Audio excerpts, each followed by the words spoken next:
Pessoal, boa noite a todos. Prazer muito grande a gente estar aqui novamente, retomando a nossa atividade presencial do Amor e Caridade. Isso tem uma cara de vitória muito grande para todos nós. Isso é muito importante.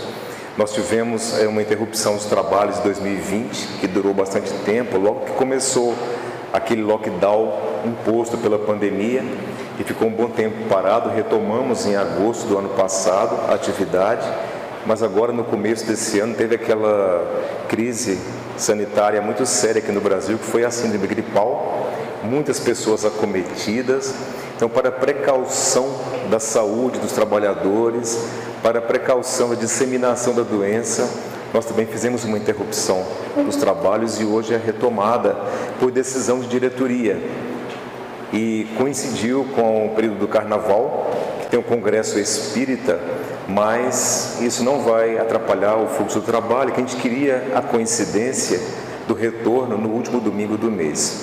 Foi bastante especial que esse retorno fosse essa semana também, que já iniciaram os trabalhos presenciais da casa ao longo da semana, de segunda-feira até ontem, e hoje continuamos, inclusive, com essa reunião aqui presencial. Hoje, último domingo do mês, foi um dia muito importante para essa casa espírita, porque é o dia de distribuição das cestas básicas. Todo último domingo de cada mês acontece, e hoje foi a primeira do ano de 2022. Nós fizemos hoje nada menos que a distribuição de 390 cestas básicas na Amor e Caridade. 60 famílias assistidas aqui pela sede e 330 famílias por instituições vinculadas, instituições que o Amor e Caridade presta apoio também. Então, ao total, 390 cestas básicas. Isso é muito bom, isso é muito gostoso de ver, porque 390 famílias hoje têm comida. É uma formiguinha no meio de um mundo muito grande, mas 390 hoje vão alimentar. Isso é muito bom, muito importante. O mundo inteiro está em crise, vários tipos de crise, inclusive a econômica. Nós aqui no Brasil também, mas para algumas pessoas essa crise é mais árdua, é mais severa. Então foi muito importante o trabalho que aconteceu aqui hoje, vários trabalhadores congregados. Nós agradecemos a toda a casa, todos os participantes do Amor e Caridade, de forma direta ou indireta, participaram. Não é só doação econômica, mas de trabalho também, de amor, de vibração positiva. Tudo isso soma muito para poder efetivar o que vem acontecendo. Para conhecimento geral, durante todo o período de pandemia, desde que houve o primeiro lockdown, nós não paramos os trabalhos assistenciais. E muitas vezes tudo isso se deu nadando contra a corrente, porque com essa crise econômica geral que está acontecendo, o poder aquisitivo das pessoas baixou muito. E as doações reduziram. Isso é natural acontecer. Mas mesmo assim a gente conseguiu honrar todos os meses a doação das cestas para as famílias carentes. Cesta básica, o enxoval para as gestantes e alguns itens a mais. Teve brinquedo, cartela de ovos, o pãozinho francês, então muita coisa, foi muito bom mesmo. Aí uma senhorinha que estava aqui presente entre nós, de cabelo branquinho, ela conversou com uma trabalhadora, com a Neuza, falou assim: olha, minha filha, hoje é meu aniversário, será que não dá para cantar parabéns para mim, não? Aí eu passei para a harmonização, ali, mas o povo artista é bom para esses trem, faz aquele farol legal, Aí convocou todo mundo para cantar parabéns, ela ficou em pé, ficou feliz. Às vezes, gente, é a realização de uma vida. Às vezes nunca teve a oportunidade de ser reconhecida em público, coletivamente. Então pode ser a grande oportunidade dessa pessoa, Aí o pessoal também da harmonização, estava a Alda junto, que tem uma psicologia social bem boa, bem dilatada, falou: não, tem alguém mais aqui? Vamos lá, vamos cantar outro parabéns, mais aniversariante. Então foi de homenagem às pessoas, foi muito bom mesmo, foi muito gratificante. E a gente convida quem quiser participar dos trabalhos do Amor e Caridade. Essa é apenas uma frente de trabalho que existe na casa, mas tem outras também, então todos convidados a participar, Dos estudos que estão voltando também presencialmente, o estudo das obras básicas, o COEM, que é o curso de orientação e educação mediúnica. Inscrições estão abertas já, ali no balcão da recepção tem lá, quem quiser fica à vontade para participar. Só peço que não se esqueçam de colocar o telefone, o contato, porque pode ter uma variação de data. Vocês estão vendo como é que anda a instabilidade das coisas, né? Espero que não aconteça de novo nova crise de Ômicron, mais variantes aí, mas se houver, a gente poder comunicar com vocês todos, tá bom? Vamos ao estudo de hoje. Nessa retomada nossa hoje, a gente ficou assim pensando qual tema abordar, então a gente resolveu fazer uma síntese de uma colocação do codificador Allan Kardec, em que ele coloca as alternativas para o futuro espiritual da humanidade. Uma reflexão muito importante, embora escrito por Allan Kardec muito tempo atrás, é muito atualizado. Tudo vai de encontro ao que nós precisamos conhecer. Allan Kardec, ele, o codificador da doutrina espírita, ele não é o autor do espiritismo, ele não é o criador do espiritismo, ele é o codificador. É o nome apropriado, porque ele não fez nada diferente de organizar as ideias e colocá-las em obras, didaticamente distribuindo os temas. Então, as obras kardecianas, elas têm uma organização, elas não foram uma composição aleatória. Na ordem que foram nascendo, elas tiveram um contexto para poderem nascer daquela maneira. O primeiro livro foi um livro de perguntas e respostas, o Livro dos Espíritos. E aí foram 5 livros, e ele em 11 anos fez a síntese toda, fez o trabalho de codificação em 5 grandes obras que são consideradas o Pentateuco kardeciano. São as obras básicas da doutrina espírita, de 1857 até 1868. Foram 5 livros que foram escritos. Aí Allan Kardec teve uma vida breve, ele desencarnou muito cedo, vítima de uma doença neurológica. Ele teve um desencarne precoce e ele já sabia, todos os indícios são de que ele sabia que aquilo ia acontecer de forma precoce. A obra foi concluída, a obra da codificação, antes que ele partisse.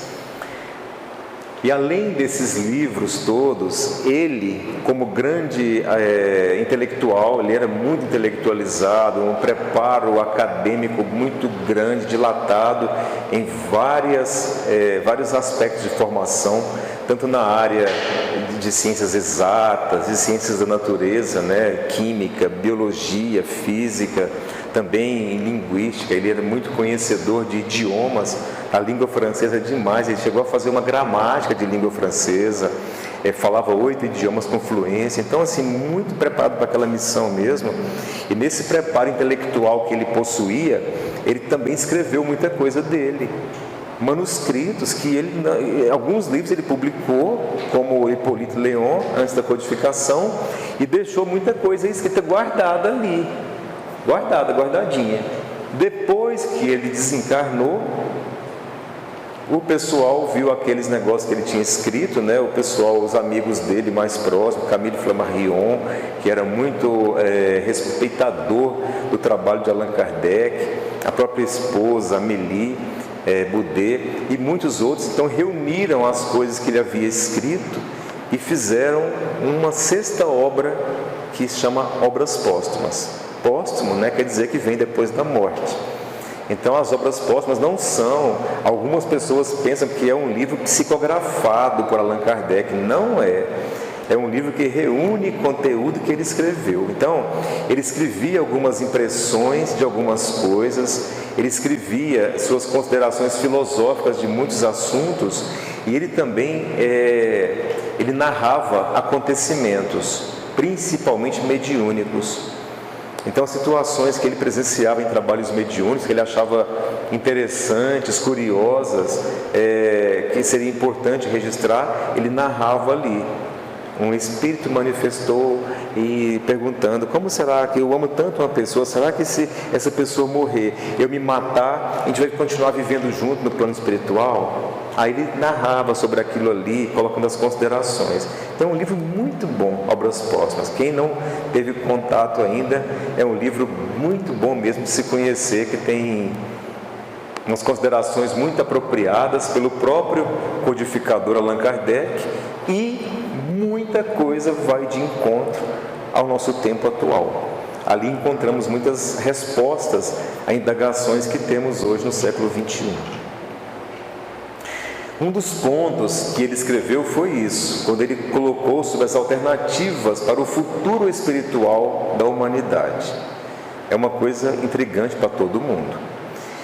A gente às vezes não percebe que é intrigante, porque a gente não deixa o nosso raciocínio nos fazer parecer que é uma situação de intriga, mas todos nós somos inquietos em relação ao nosso passado e ao nosso futuro. Todo mundo.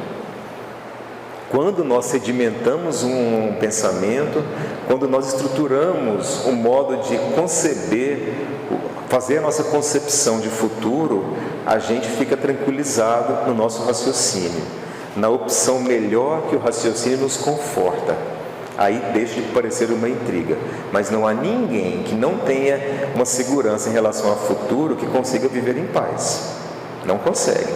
Nós precisamos, o ser humano ele precisa disso. Então a ideia do nada, ela incomoda profundamente. A ideia do não saber, a ideia da temporalidade, quando nós perdemos noção de tempo, a gente fica perdido, a gente fica assim, é terrível a situação. Havia no tempo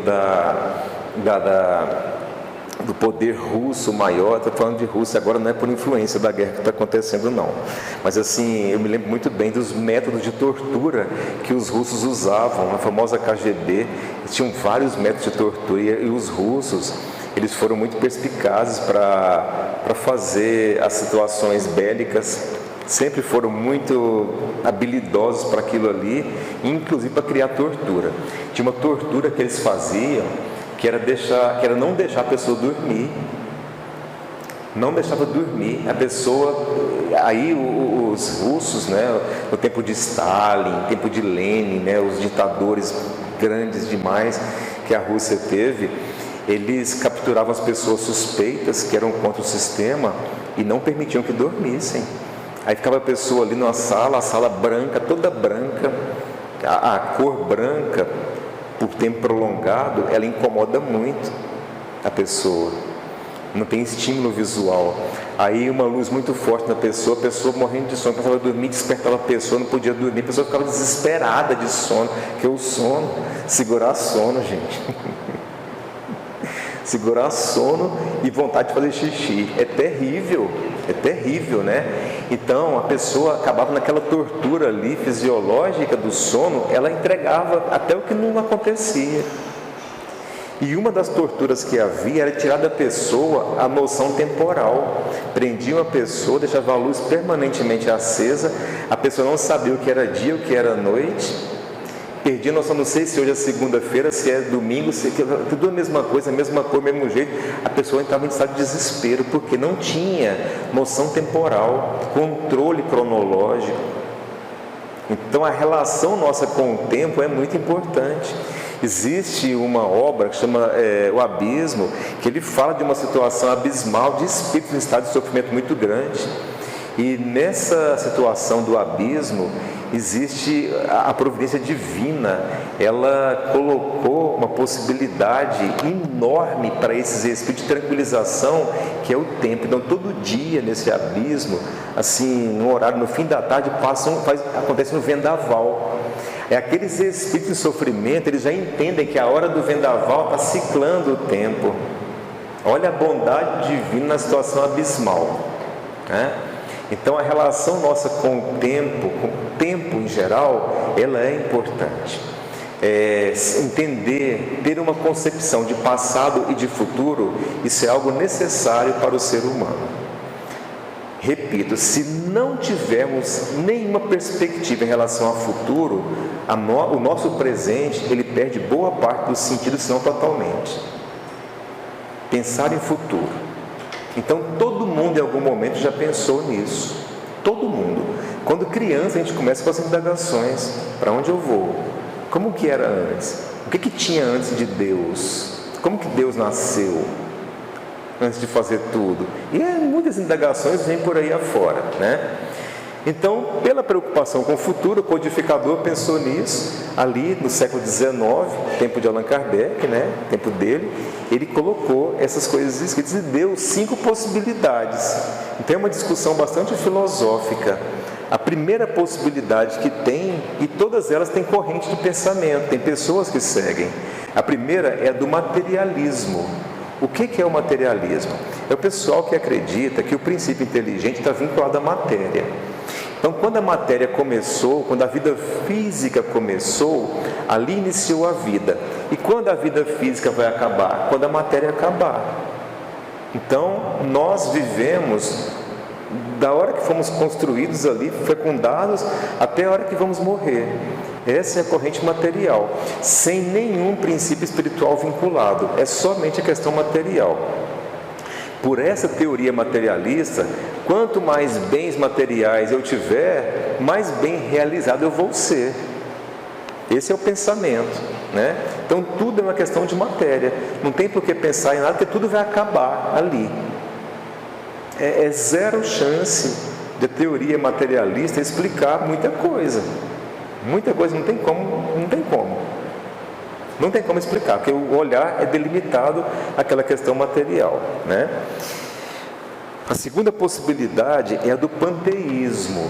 O panteísmo já acredita no princípio espiritual, diferente do materialismo, mas acredita entendendo o quê? Que nós todos pertencemos a um todo universal. Então tudo que existe aqui é emanação desse todo universal. Eu estou aqui, eu sou um pedaço de Deus. Essa cadeira aqui é um pedaço de Deus. Tudo é um pedaço de Deus. Tudo pertence a esse todo universal. E quando nós morremos, nós voltamos a constituir, reintegramos aquele todo universal. Voltamos a pertencer àquele todo universal. E aí acaba tudo.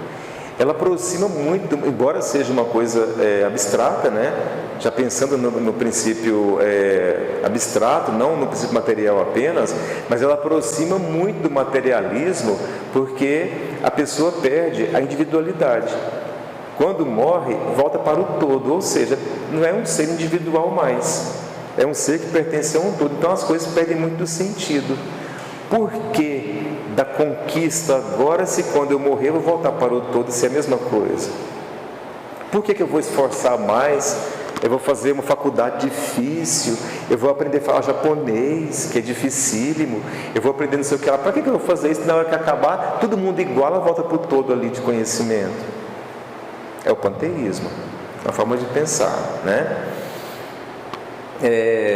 E essas duas correntes, o panteísmo e o materialismo, mais o materialismo, quem é muito adepto à corrente materialista, eles encontram nisso justificativa para muita coisa que outras correntes não conseguem, não aceitam. Uma delas, o suicídio. O suicídio, a morte, como solução, porque quando a pessoa só vê que a vida, quando a pessoa vê que a vida é somente algo de material, se tem um problema acontecendo, eu posso acabar com essa vida material, e acaba tudo e para por ali. Então muitos pensam que o suicídio é o fim. Nós já estudamos, já sabemos hoje tem uma noção diferente do suicídio, que muitos buscam o suicídio não por buscar a morte, mas para buscar o fim do sofrimento que está passando, Mas muita gente acha que o suicídio é um ato heróico, é um ato de coragem, é um ato de bravura. Se não está indo bem, vamos acabar com tudo. E acha que a morte acaba com tudo de fato. Corrente materialista. Então, materialismo, panteísmo, aí vem já uma doutrina que é a do deísmo. O deísmo já entende a presença divina, já acata que existe um ser divino, um ser como Criador. Mas é uma ideia meio primitiva do Criador, porque entende Deus como Criador das coisas, que criou tudo e depois de criar parou. Então tudo que está acontecendo agora, ele está indiferente. Porque ele só criou, apenas criou e ficou indiferente ao que está acontecendo, ao desenvolvimento das coisas. Não interfere mais em tudo que está acontecendo. Muitos pensam assim. Muitos pensam, aí vem a ideia bíblica do Velho Testamento, que Deus criou o mundo em 7 dias, e depois daquilo ali parou de fazer mais nada, e a figura divina não aparece mais. Se você for argumentar sobre isso com um protestante, isso aqui não é criticando religião, mas eles pensam assim, eles falam, porque Deus falou, quer dizer que ela está. Então tá, Deus falou isso 5.000 anos atrás, depois Deus parou de falar. Por que Deus não está falando mais hoje em dia? Não, Deus falou e acabou, já certo. Não é. O mundo andou, as coisas são diferentes. O jeito como nós funcionamos hoje, o jeito como nós pensamos hoje, as coisas que a gente percebe hoje são totalmente diferentes do que as coisas que as pessoas pensavam 100 anos atrás.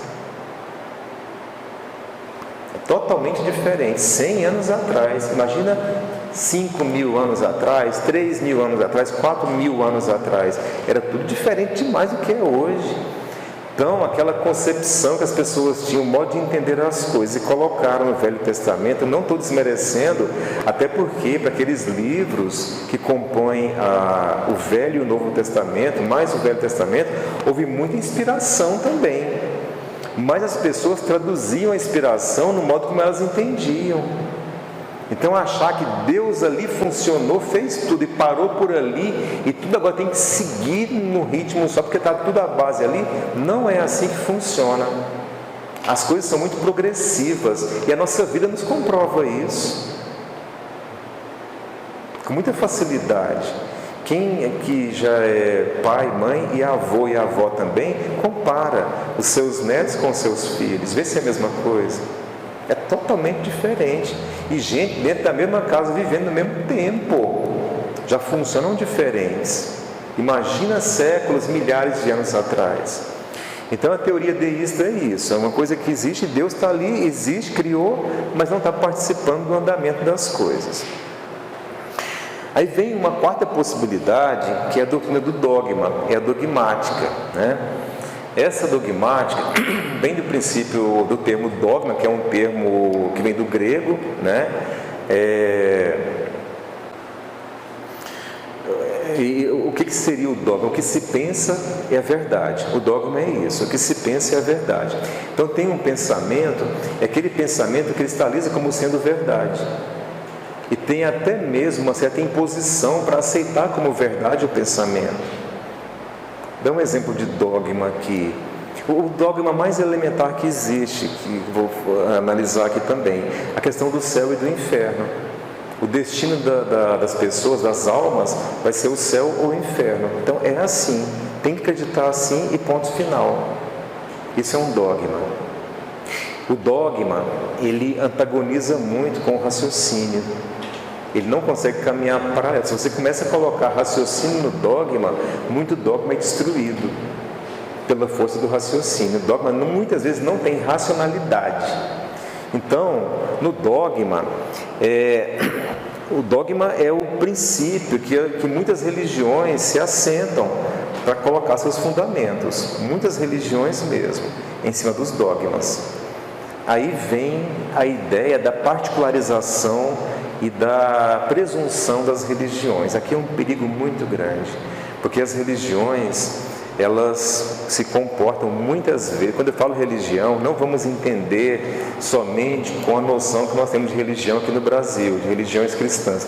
No Brasil se praticam as religiões cristãs, tem o cristianismo, aí vem o catolicismo, o protestantismo, as religiões cristãs, o espiritismo, mas pensa também no sentido mais amplo de religião, como o hinduísmo, o islamismo, né? O budismo, que é um braço espiritualista. Então, vários tipos de religião. Aí vem, por causa dos dogmas, as religiões funcionam de forma muito reducionista. Elas limitam muito a amplitude do pensamento. Se a pessoa não tiver cuidado com o modo como carrega a sua religião, sua fé religiosa. Aí uma comparação muito bonita que eu vi uma vez, é que as religiões, se não forem muito bem trabalhadas, raciocinadas, elas podem ser aquários dentro do oceano. Como se pegasse um aquário de vidro, coloca o peixinho lá dentro e mergulha esse aquário no oceano, até a borda ali. O peixe não consegue navegar pelo oceano, que é enorme, que é gigantesco. Está preso no aquário. A religião pode ser isso, de limitar possibilidades. Quando que ela funciona como aquário? Quando ela não permite a expansão do pensamento, quando ela não permite raciocínio, quando a fé é praticada sem raciocínio. Ela é um aquário diante do quase infinito. Estou colocando em ideia de infinito, que esse ano eu sei que não é infinito, mas é altamente amplo em relação às dimensões de um aquário, em comparação. Então, se a religião for dogmática, ela corre nesse perigo. E a pessoa, em nome dos dogmas, ela chega ao ponto de praticar atrocidades por causa dos dogmas. E nós temos muitos relatos e assistimos muitas coisas assim ainda. Quantos crimes já aconteceram por causa de religião? Europa hoje, Europa de modo geral, as igrejas estão esvaziando cada vez mais na Europa. Igrejas na Europa são pontos turísticos e lindíssimas como pontos turísticos, mas assim, você vai ver frequência lá, é baixíssima a busca do europeu pela religião. Mas tem um porquê histórico de tudo isso. Os europeus sofreram muito por causa de religião, muitas guerras religiosas, muitas batalhas religiosas, então tem uma aversão à religião. E os europeus, eles expandiram muito o pensamento, impulsionados pelas crises, as guerras que eles passaram, a Primeira e Segunda Guerra Mundial, a Europa foi palco de ambas. Então, expandiram muito o pensamento, veio o iluminismo na França, que difundiu primeiro pelos países europeus, né? Então, são muito dados à intelectualidade, ao raciocínio, aprofundamentos filosóficos, por isso eles não aceitam dogmas e confundem. Eles colocam como sinônimos a religião com o dogma, confundem as duas coisas. Não tira a razão, porque quem começa a entender a falta de razão que há nos dogmas, realmente pode criar aversão, porque é muito delicado. Então, um exemplo de dogma, como eu citei agora há pouco, a ideia do céu e do inferno. Há religiões que assim pensam, o catolicismo, e quem mais negou o catolicismo são os protestantes. O protestantismo também pensa da mesma coisa, dá às vezes nomes diferentes, mas pensa exatamente igual, que é o quê? O destino. Então nós fomos, de acordo com a teoria dogmática, nós fomos criados a partir do nascimento, entendem o corpo e a alma foi criada no nascimento, não existe um passado. Foi criado no nascimento, e a partir de criada aquela alma que acompanha o corpo físico, quando a gente morrer fisicamente, a alma vai ter um destino, que vai ser o paraíso ou vai ser o inferno. Até vir o juízo final, e aqueles que aceitarem e tudo mais, vai ser assim o assado. Então só dá duas possibilidades de caminho. Esse dogma principal, ele é cruel. Eu não estou, repito, terceira vez que eu falo isso, eu não estou criticando religiões, eu estou criticando esse tipo de pensamento, porque tem gente que não é de algumas religiões que também pensa assim, sabe? Isso é cruel, e nós podemos expandir o raciocínio. Cruel por quê? Primeiro porque não explica uma série de coisas. Não explica, por exemplo, a coisa mais instigante que tem para a gente, que são as diferenças individuais. No mesmo dia, numa mesma maternidade, na mesma sala de parto, nasce uma criança assim, uma criança assado. Uma das crianças sadia, tudo mais, tal. A outra criança já nasce com um tumor maligno. Peraí, como? Os dois foram feitos iguais. Existe Deus, e falam que Deus é amor, Deus é amor. Como que é amor se permitiu nascer diferente? Com base em quê? Com base em quê? Não tem explicação para isso. E tem gente que tem a vida muito tranquila no olhar material, tranquila, boa, saúde boa, enriquece, e como se não bastasse, ganha na Mega Sena da virada ainda, que é mais dinheiro ainda, né? E tem a saúde boa, e ainda o miserável é bonito pra caramba, e tem, então, tudo perfeito no olhar material daquela pessoa ali. No mesmo ponto você vê uma pessoa que a vida é batalhar, vive com dificuldade, lutando contra a corrente. O dia que sobe um dinheirinho, um pouquinho a mais ali assim, agora esse mês vou respirar, aí quebra um dente. ou então o carro funde o motor e tudo mais, o dinheiro vai todo embora, faz mais dívida, a vida inteira naquela dificuldade, aí vem uma enchente, leva os trem da casa tudo, a vida inteira batalhando daquele jeito. Como é que é isso? Por que é diferente assim? Se Deus é amor e criou todo mundo igual, não encontra explicação para esse tipo de coisa. O dogma, ele impede o raciocínio de fluir para analisar uma coisa tão básica da vida como a diferença. E a perspectiva? Aí vem a crueldade maior, né? Se a gente fizer coisas boas, vai para o paraíso. Se fizer coisas ruins, vai para o inferno. Se eu morri com 10 anos de idade e eu fazia bagunça, fazia arte, dava trabalho para minha mãe, para meu pai, que me levava danado, que tomava bomba na escola e tudo mais, eu vou para o inferno?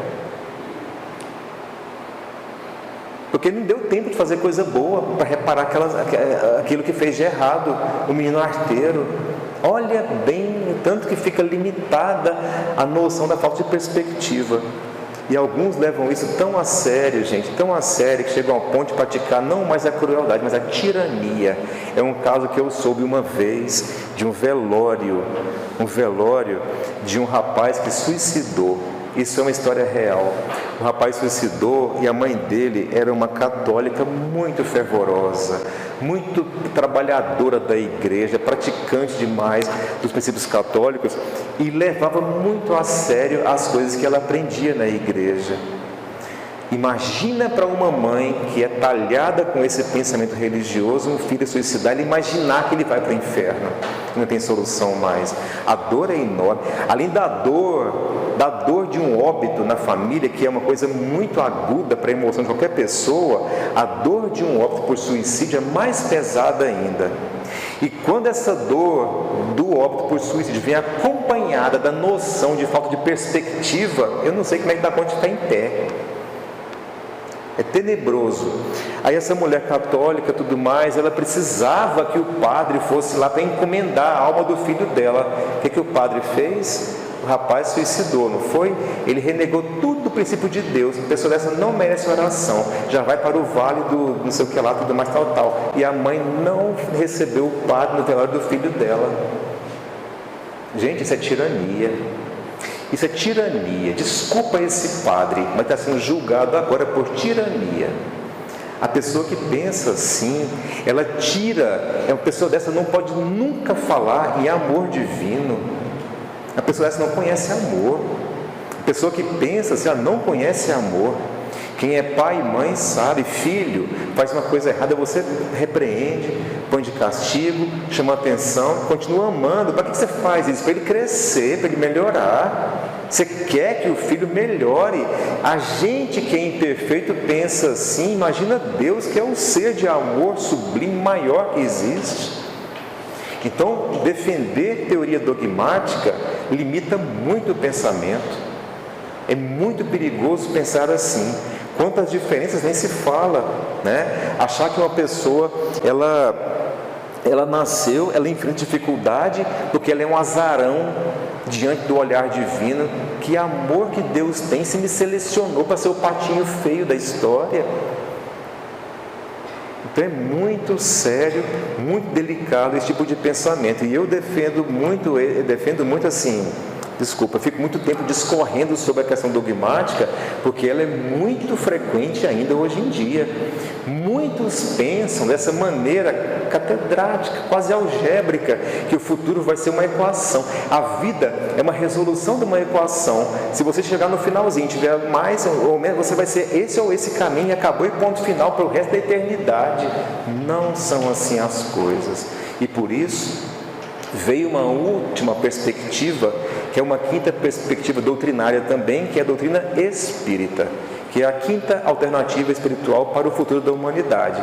Como que o espiritismo defende? Não é nem acredita, como que defende? É diferente, acreditar é uma coisa que eu acho que deve ser, acredito que deve ser assim. Eu acredito que no planeta Júpiter deve ser, sei lá, o céu deve ser, em vez de ser azul claro, ele é avermelhado. Acredito que seja assim. É uma crença. não é uma certeza, né? Mas em doutrina espírita nós estamos assim suficientes de certezas, não são crenças, são certezas. Primeira coisa, nós entendemos a individualidade do espírito. Nessa individualidade, o modo de criação foi igual para todo mundo. A criação do espírito é de um jeito só, com simplicidade e pleno desconhecimento. Fomos criados simples e ignorantes. Ignorante é ignorar, é não conhecer as coisas. E junto com cada um que foi criado, foi colocada a possibilidade da perspectiva de crescer. Nós somos então seres espirituais em evolução. Isso é o espírito. Para essa evolução, quanto tempo demora uma evolução? O tempo é relativo. Então, em uma vida material, em uma encarnação, é muito pouco para o crescimento pleno. Então eu cresço um pouco aqui, na próxima eu cresço um pouco mais, e vou somando o crescimento até construir o aperfeiçoamento pleno. A comparação melhor que existe é com os degraus de uma escola. A pessoa aprende ali no prézinho, né? Hoje nem sei se chama pré mais, que mudou tudo. Não sei se chama pré mais, sei lá. Sou do tempo do pré.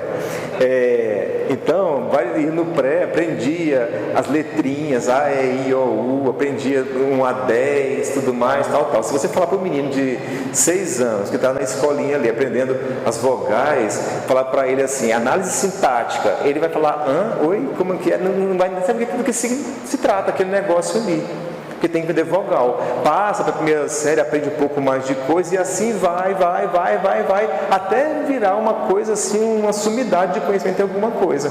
É gradual. Assim é a nossa vida espiritual também. De pouco em pouco vamos conquistando, e Deus dá essas oportunidades. Aí, nesse recapitular de oportunidades, as tendências se revelam. Nós trazemos o legado de nossa história conosco. Está tudo como se fosse um chip de armazenamento. E aí vem as diferenças, e é muito fácil explicar as coisas, o porquê de cada coisa. Aquele exemplo que eu dei da maternidade, que nasceu uma criança rígida, perfeita, cheia de oportunidades e possibilidades, na mesma sala de parto, uma criança nasceu com um tumor maligno já. Por quê? Porque essa criança, o tumor, ela tem um vínculo com o passado a ser drenado ali ainda, que ficou impregnado por essa encarnação. Ela trouxe o reflexo. Eu estava um dia, uma vez, quando eu morava em Brasília, era uma noite chegando em casa, uma noite fria, eu estava acompanhado de uma outra pessoa. Aí tinha uma panificadora. Lá em Brasília, quem conhece Brasília, no plano piloto, tem os prédios comerciais, os prédios residenciais, entre cada 2 blocos residenciais tem uma parte comercial, né? Os prédios mais baixinhos. Aí, nos comerciais, tem um subterrâneo também. Era uma panificadora. Aí ficava no térreo a panificadora, e na parte de baixo era a parte de produção, fazia pão e tudo mais. E quem sabe como é que funciona a padaria, eles começam a trabalhar de madrugada, fazer pão de madrugada. Aí estava chegando de tarde da noite e tinha na calçada uma grade ali que saía o vapor da cozinha, da padaria. Então naquela grade ali ficava mais quentinho por causa do vapor, estava fazendo frio demais. Aí tinha umas crianças dormindo naquela grade, com os papelões e deitados na grade, dormindo para pegar o quentinho, que eles vinham tudo assim, sabe, com camisetinha, só naquele frio de Brasília e tudo mais, tudo assim encolhido para pegar o calorzinho da padaria. Aí eu falei para ela, assim, se alguém um dia me provar que reencarnação não existe, para mim Deus parou aqui, Deus morreu aqui para mim, eu não acredito mais em Deus. Você quer falar que não tem reencarnação? Como que explica uma miséria dessa, gente?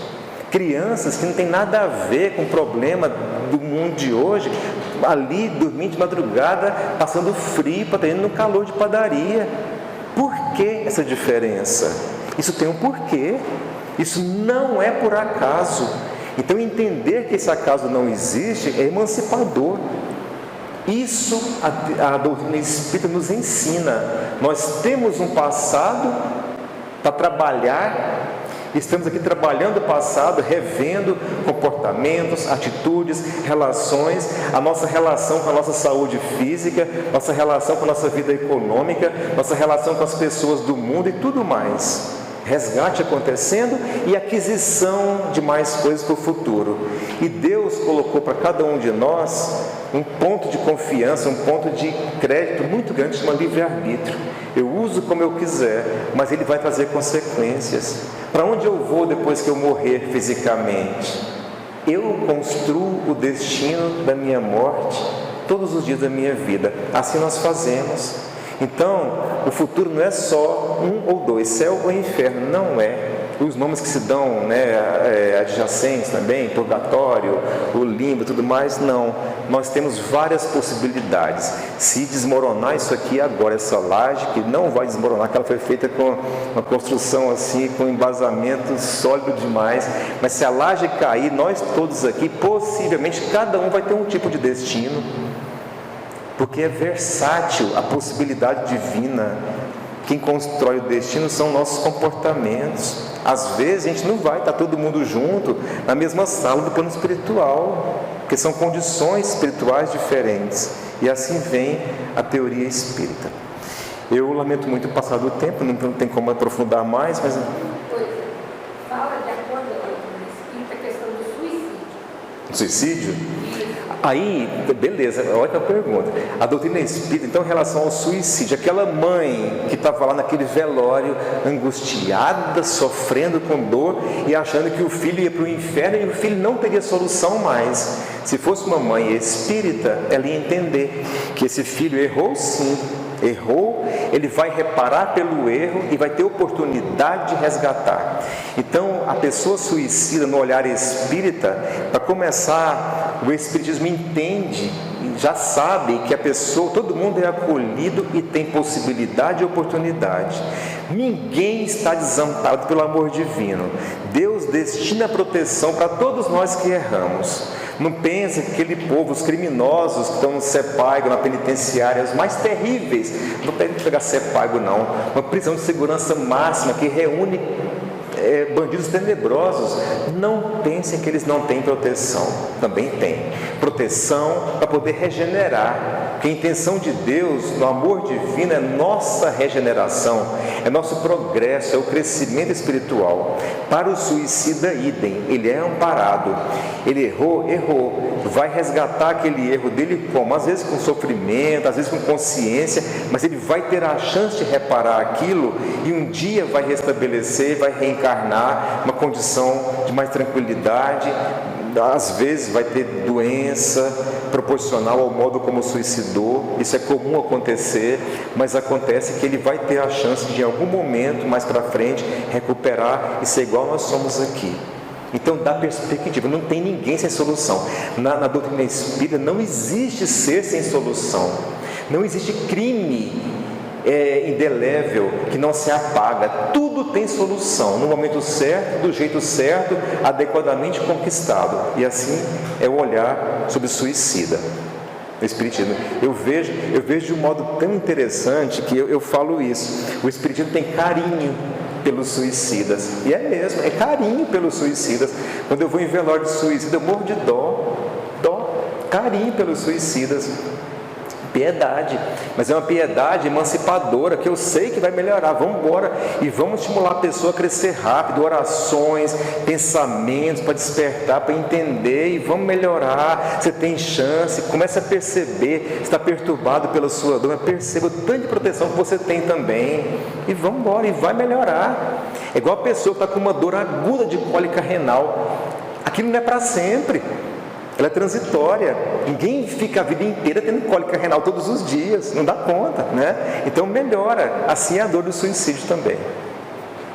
Sempre vão pensar também que o suicídio tem atenuantes. Tem atenuantes. No caso do crime que vai analisar tudo isso, os antecedentes da pessoa, ele tem atenuantes, e o suicídio também em situações que às vezes são iguais, né? Cada um tem uma condição. Exatamente. Exatamente, os atenuantes, os agravantes, né? Em nossa bagagem espiritual tem muita coisa que atenua algo que fizemos, né? E por aí vai. Eu tive um acidente, perdi 2 dedos, vocês percebem aí, né? E o estrago foi muito grande no meu relógio, era de metal que eu estava usando, ele torceu todinho o relógio, meu braço todo preto aqui, eu machuquei aqui. Então eu acho que o estrago era para ser aqui no meu punho. Eu acho que era para perder a mão. Então 2 dedos estão no lucro, sabe? Então a vida acontece assim, muita coisa acontece assim em nossa vida. Bagagem, não estou dizendo que eu tenho crédito, não, que eu acho que eu sou muito mais devedor do que credor. Mas assim, isso acontece na vida, né? Esse é pior, pois é. Então, muito obrigado a todos vocês pela atenção, pelas participações. Eu sei que o assunto é instigante, dá vontade de falar muito mais, né? E é desafiador resumir alguma ideia filosófica de Kardec em 40 minutos. Mas, assim, apesar disso, é uma síntese. Convido a conhecerem a teoria dele por ele próprio, na obra que é Obras Póstumas. E que Jesus proteja cada um de nós, nos ampare, nos ilumine, nos esclareça, nos motive a poder crescer, melhorar cada dia mais, que esse é o sentido da vida, essa é a intenção de Deus conosco. Muito obrigado.